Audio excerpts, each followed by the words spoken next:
ನಿಮ್ಮ ತಂದೆ ಕೊನ್ನಕೋಲ್ ಬರುತ್ತೆ ಗೊತ್ತಾ? ಹ್ಮ್ ನಿಮಗೂ ಬರುತ್ತಾ? ಇಲ್ಲ. ಒಂದು ಕೊನ್ನಕೋಲ್ ಕೇಳೋಣ ಇವಾಗ. ಸರ್ ಕೊನ್ನಕೋಲ್ ಅಂತ ಒಂದು ವಿದ್ಯೆ ಇದೆ ಗೊತ್ತಾ ಸರ್ ನಿಮಗೆ? ಏನು ಸರ್ ಹಿಂಗೆ ಹೇಳ್ತೀರಿ? ನಾನು ಅದೇ ಕೆಲಸ ಮಾಡ್ತಾ ಇದ್ದೆ ಫಸ್ಟು. ನನ್ನ ಗುರುಗಳು ಈ ಶ್ರುತಿಬದ್ಧವಾಗಿ ಹಾಡ್ತೀಯ ನೀನು ಹಾಡು ಅಂತ. ನನಗೆ ಮೃದಂಗ ನುಡ್ಸೋಕೆ ಆಸೆ. ಅವ್ರಿಲ್ಲ ಕೊನೆಗೋಲ್ ಮಾಡಿ ನೀನು ಕೊನೆಗೋಲ್ ಮಾಡು.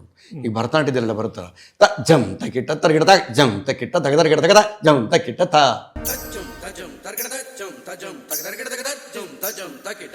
ಇದನ್ನ ಅಲ್ಲಿ ಹೇಳಿಸೋರು ನನ್ನ ಕೈಲಿ. ತ ಧೀನ್ ತ ತರಗಿಡ ಧೀನ್ ತ ಗಿಡ ತರಗಿಡ ಗಿಡ ತರಗಿಡ ಗಿಡ ತರಗಿಡ ಧೀನ್ ತ ತಕ ಧೀನ್ ತ ತಾಮ್ ತರಗಿಡ ತ ತರಗಿಡ ತ ತರಗಿಡ ತಾವ್. ಇದನ್ನ ನಾನು ಬಾಯಿನಲ್ಲಿ ಹಾಡಿದ್ರೆ ಬೇರೆಯವರು ನುಡಿಸೋದಿಲ್ಲ, ಆ ಥರ ಮಾಡೋರು. ಅದನ್ನು ನಾವು ಬೇರೆ ಬೇರೆ ತಲೆ ಮಾಡೋದಕ್ಕೆ ಗಿಡತಕ್ಕೆ ಗಿಡತಕ್ಕೆ ಅದು ಹಾಡೋಕ್ಕಾಗಲ್ಲ. ನಾಲ್ಗೆ ತುದಿಲೇ ಹಾಡಬೇಕು, ಇಲ್ಲ ಅದನ್ನ ನಾಲ್ಗೆ ಕಡ್ಕೊಂಡ್ಬಿಡ್ತಾರೆ ಎಷ್ಟೋ ಜನ. ನಮ್ಮ ಹುಡುಗ ಒಬ್ಬ, ಅವನಿಗೆ ನಾಲ್ಗೆ ದಪ್ಪ.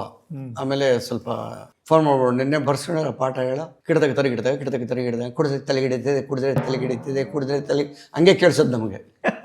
ಕುಡಿದ್ರೆ ತಲೆಗೆ ಹಿಡಿಯೋದು ಬಿಟ್ಬಿಡೋ ಹೋಲಿ ಬಿಡಮ್ಮನ ಅಂತ ನೋಡಿ. ಅಲ್ಲೂ ನಾನು ಏನು ಹುಡುಕ್ತಾ ಇದ್ದೆ.